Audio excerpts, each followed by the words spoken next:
Hey folks, I wanted to share with you something a little bit unconventional I do that I find incredibly helpful when I am reviewing literature. I use qualitative data analysis software to review literature. So this is software that is really designed for looking at the data from a qualitative study like interview transcripts or focus groups, things like that. It's not necessarily designed for you to use for lit reviews, but I really, really like it. So I'm going to show it to you. Just a couple caveats before we start. I use MAXQDA software. There is a free 30-day trial for this software, but it does cost something like $100 for 2 years for a student version. Also, our school provides licensing for NVivo, which is another type of qualitative analysis software that I have never used. Otherwise, I would show you that one, and you can give it a try yourself. So I'm just going to briefly acquaint you with what's here and how I use it and why I like it. Right now, I am just coming back to a very old file that I have not looked at in probably a year. It's on methodology. I took every single reading that I got in the qualitative methods class I took, and then some additional readings I got that I thought were important, and they are all listed up here under documents. If I want to look at one, I can just double click, and it will show it in this pane right here.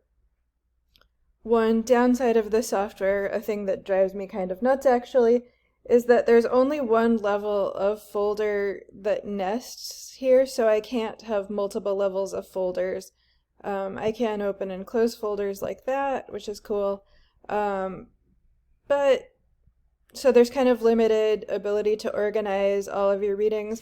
What's nice though is I've got everything here, and if I don't look at something for a very long time and I don't even remember what the names of the articles are or where I put them or who wrote them or anything else about them like that, they're just all here.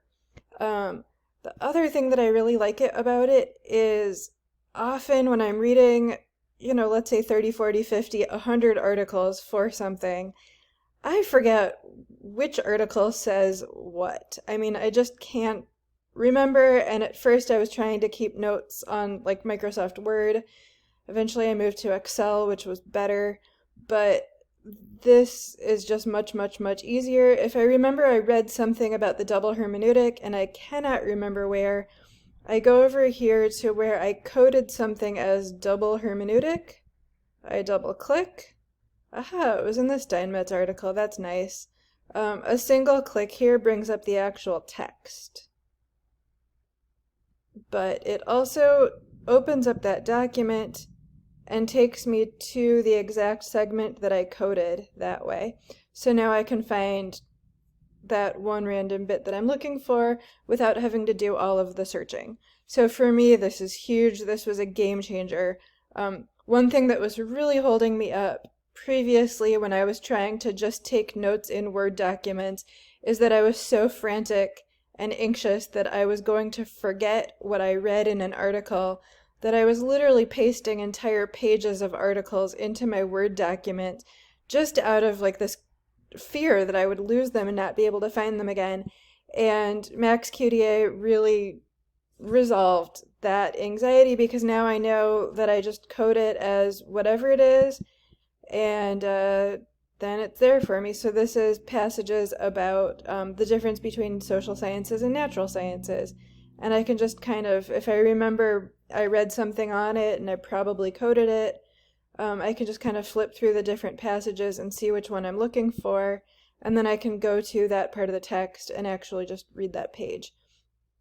In terms of how to use this, it's pretty intuitive. It's a drag and drop thing. So let's see if I'm over here on my code system. I want to make a new code, and I'm just going to call it example because it's going to be totally fake. I'm just doing it for an example.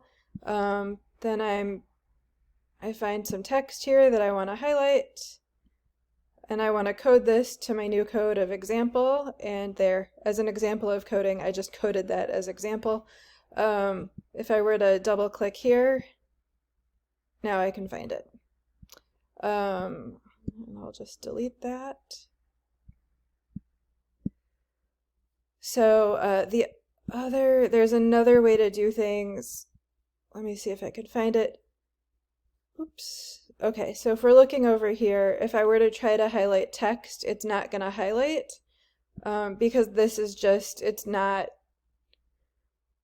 kind of just a scanned in picture, basically, rather than, you know, like a PDF where you know what I'm talking about. I can't just highlight the words because the computer just is looking at a picture right here. So what you do in this case instead is you just highlight the area of basically the screenshot you want to take. Oops, drag it over to there. Now it codes it. If I were to double click on my code and single click on this, now it's just going to show me the picture. So it helps with that. A couple downsides of this software: you do need to have everything as a PDF or a Word document. So you come over to here and you can import texts, PDFs, tables. So you could do Excel as well. But let's say you have something as a physical paper book. Obviously, you can't put that into the software because it's on paper. And if you're reading something on Kindle, it would be pretty hard to get it into here too. You really do need to have PDFs or, you know, some other document that you could upload. So that's the only downside that I could really see, besides the cost, obviously, of purchasing software.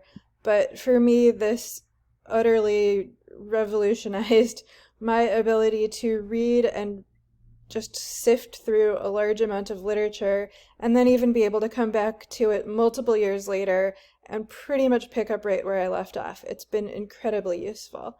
So I hope you find it useful as well.